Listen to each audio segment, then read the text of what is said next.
Seabrook Island's town administrator says about 7% of code enforcement violations are coming from short-term rentals. But that doesn't mean the Special Committee on Short-Term Rentals isn't taking the few violations into consideration when figuring out whether or not there should be a cap. Anna Harris attended today's meeting and brings us an update.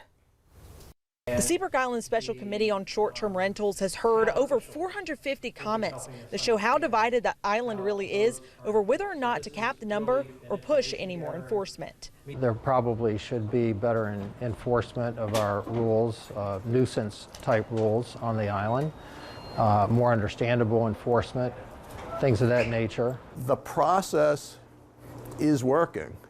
I think that people in the town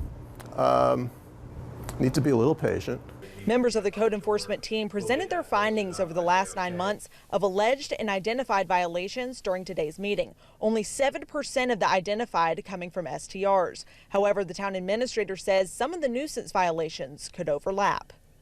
There's probably more violations that are out there. But if it's not reported to us, if it's not observed by us, it's obviously not going to be reflected in our data. STRs have 27 out of the 378 total founded violations. Out of those, just over half came from vehicles parked in a yard or landscape area. The next most were overnight occupancy exceeding the permitted amount, and 3 violations were found for advertising a non-permitted STR unit. The team says they discovered if an STR has 3 violations, which they either admitted to or were found guilty in court, they can be suspended. Only then can the town revoke their STR license. We felt like that was a little too lenient.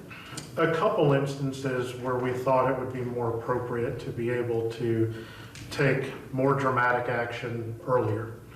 Changing the rule to, instead of suspending, that 3 violations could be immediate revocation. Town officials say they've heard the argument that STRs could lead to more people wanting to move to the island, but also understand that nuisances like trash and noise could be a big deterrent. The committee has several more meetings before they take their recommendations to town council, who makes the final approval. The goal is to wrap this up by the end of June.